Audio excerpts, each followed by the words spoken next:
Albert Einstein once said, everybody's a genius. But if you judge a fish by its ability to climb a tree, it will live its whole life believing that it is stupid.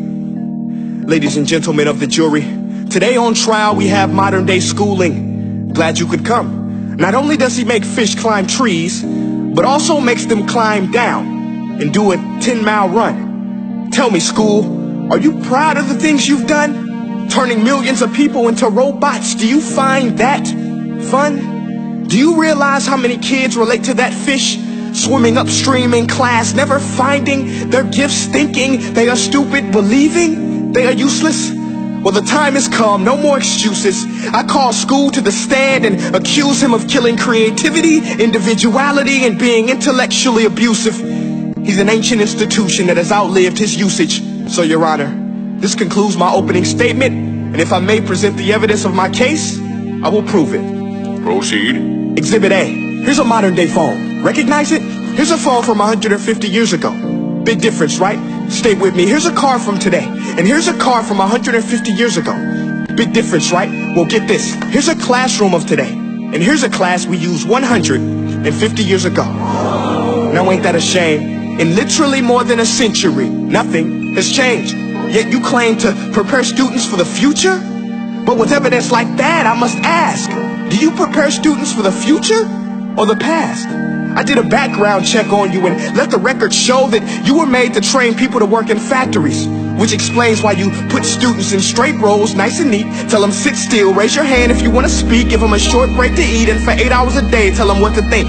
Oh, and make them compete to get an A. A letter which determines product quality, hence grade A of meat.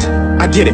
Back then, times were different. We all have a past. I myself am no Gandhi. But today, we don't need to make robot zombies. The world has progressed. And now we need people who think creatively, innovatively, critically, independently, with the ability to connect. See, every scientist will tell you that no two brains are the same. And every parent with 2 or more children will confirm that claim.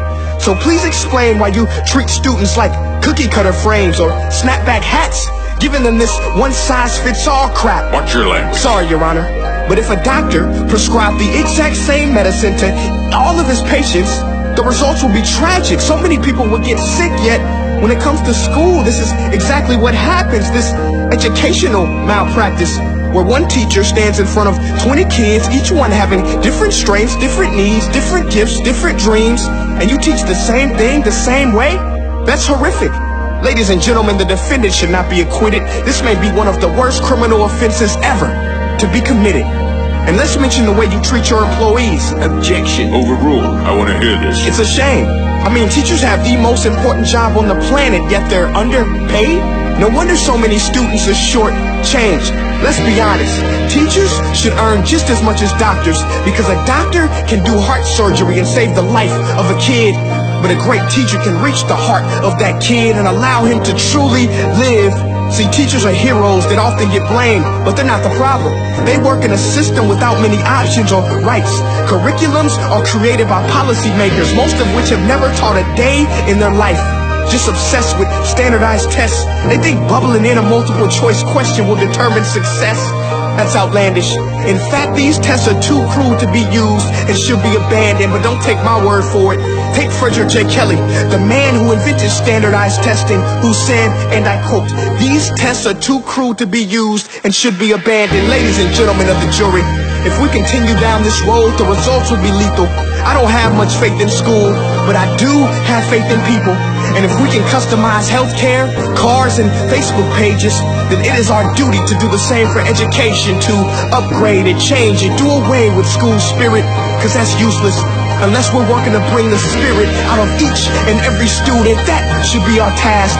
No more Common Core. Instead, let's reach the core of every heart in every class. Sure, math is important, but no more than art or dance. Let's give every gift an equal chance. I know this sounds like a dream, but countries like Finland are doing impressive things.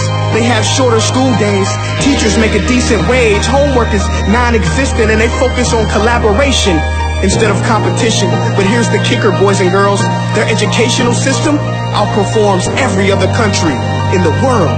Other places like Singapore are succeeding rapidly. Schools like Montessori, programs like Khan Academy, there is no single solution. But let's get moving, because while students may be 20% of our population, they are 100% of our future. So let's attend to their dreams, and there's no telling what we can achieve. This is a world in which I believe, a world where fish are no longer forced to climb trees. I'll rest my case.